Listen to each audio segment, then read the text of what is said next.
Jorge, por acompañarnos esta mañana. Es un placer, es un honor estar contigo, con todos los amigos del auditorio. Gracias.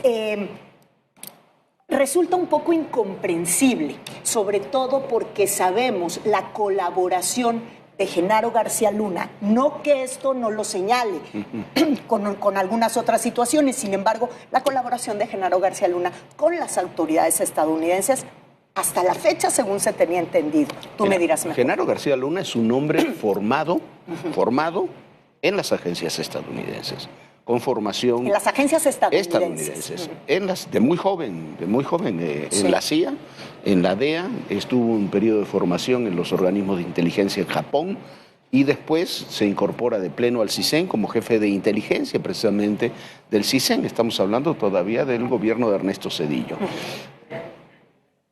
Se incorpora posteriormente a la Policía Federal Preventiva, también en áreas de inteligencia, y de ahí da el salto por diferencias con el que nombra Vicente Fox como secretario de Seguridad Pública, que es el señor Alejandro Gertz Manero, que es el actual fiscal general de la República. Tienen profundas diferencias, tienen incluso demandas mutuas, él y todo el grupo que formaba la Policía Federal Preventiva, no por estos temas, por el tema de un helicóptero que no se entregó en aquel momento, en tiempos. No sucede nada, pero quedan en una relación muy, pero profundamente lastimada.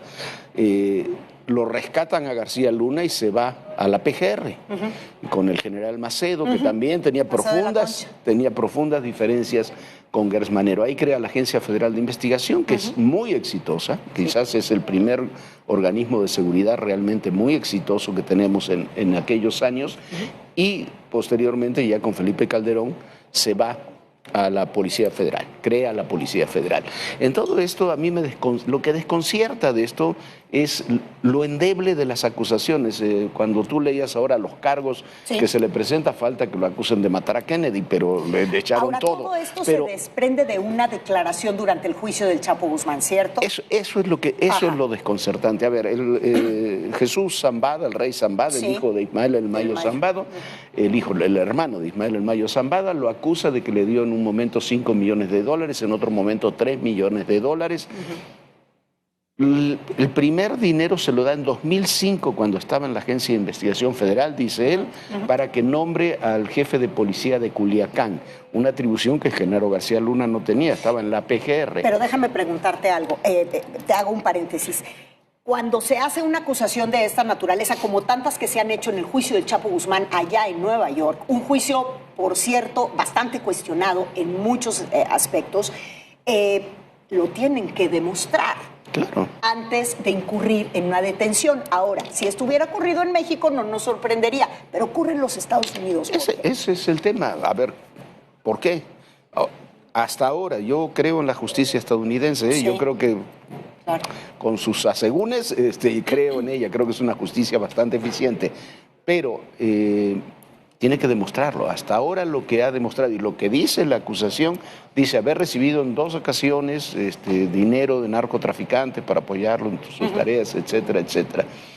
Se supone que son esas 2 acusaciones, ¿no? Porque es el mismo juez, el mismo tribunal de Brooklyn que juzgó, y dicen en alguna parte de la acusación que viene derivado del juicio del Chapo Guzmán.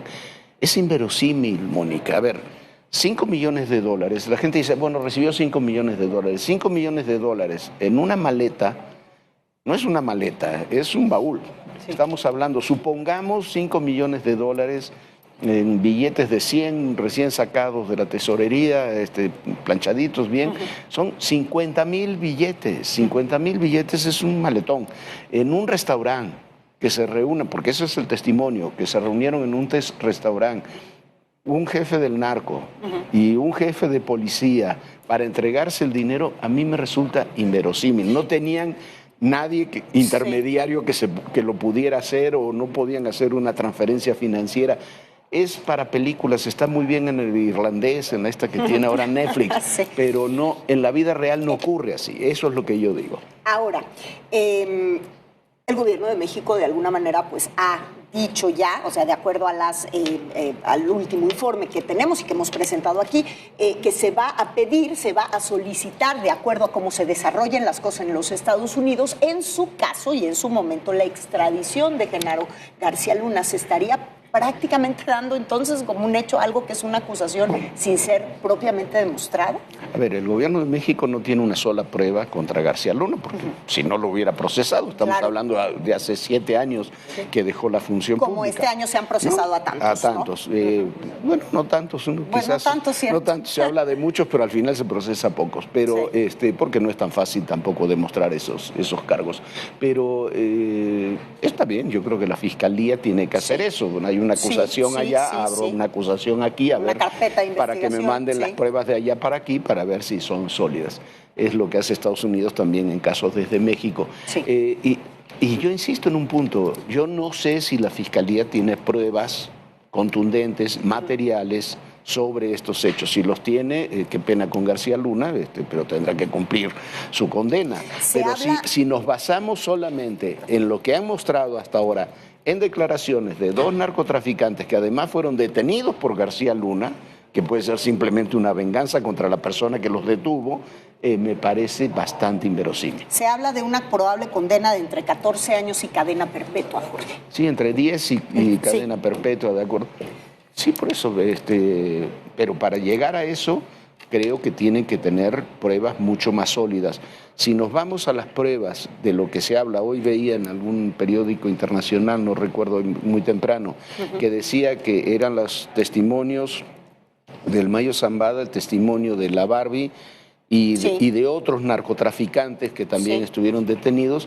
A ver, eso no me parece válido. O sea, para cualquier funcionario de organismos de seguridad del pasado o de la actualidad que detiene a una serie de narcotraficantes y después esos narcotraficantes declaran en contra de él, van a estar encausados todos los funcionarios de seguridad de este país que hayan pasado por algún cargo en algún momento. Tiene que haber pruebas materiales. Si hay pruebas materiales, qué pena con el señor García Luna, tendrá que cumplir una condena. Si las pruebas son de dichos de narcotraficantes y no se encuentran pruebas materiales, me imagino que este caso no procederá. De todas formas, como es la justicia estadounidense, van a pasar muchos meses hasta que eso avance. ¿Por qué estaba viviendo Genaro García Luna en los Estados Unidos? ¿Era un tema de seguridad, era un tema de trabajo? Porque además tenía una suerte de agencia de investigación también en Estados Unidos, ¿no? Yo estuve 2 veces con García Luna en Miami a lo largo de estos 6 años. Comiendo, una cosa social. Lo que él me dijo era, por una parte, por un tema de seguridad. De sus hijos, ¿no? De sus hijos, de seguridad, de que sus hijos pudieran estudiar tranquilos. Había tenido problemas de seguridad con sus hijos en México. Él tenía problemas de seguridad. Ahora que la Barbie habla de que le dieron dinero los Beltrán Leiva, llama mucho la atención porque los Beltrán Leiva persiguieron a García Luna. Si hay alguien que persiguió a García Luna, fueron los Beltrán Leiva. Siendo todavía, eso no trascendió mucho, pero siendo él todavía secretario de Seguridad Pública Federal en Cuernavaca, fue a visitar a su madre, llegó un comando de 20 camionetas de los Beltrán Leiva, levantó a toda su custodia, la torturó, a las mujeres que eran parte de su custodia las violaron, fue una cosa atroz, los tiraron luego por algún lugar, o sea, no era una situación fácil.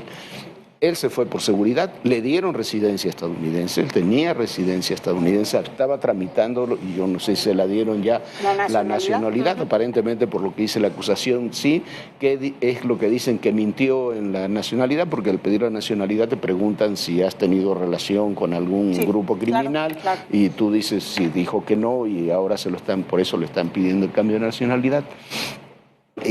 Y trabajaba en 2 cosas que yo supe.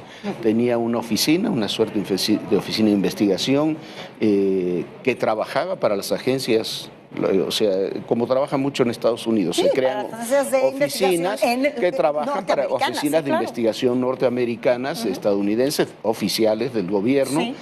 Tengo entendido que tenían relaciones con la DEA y con la CIA sobre distintos temas latinoamericanos. No la tenía solamente él, participaban ahí otros ex funcionarios de distintos países de América Latina. Ahí trabajaban, daba clases. Creo que eran clases para Harvard, si no me equivoco, pero de universidad o que daba en distintos lugares, pero sobre temas de seguridad. Y estuvo trabajando. Cuando regresó a México, incluso trajo a México un sistema de análisis de datos que es de uso exclusivo de las agencias de seguridad de los Estados Unidos, sí, y que le dieron una patente para que él lo pudiera utilizar en México.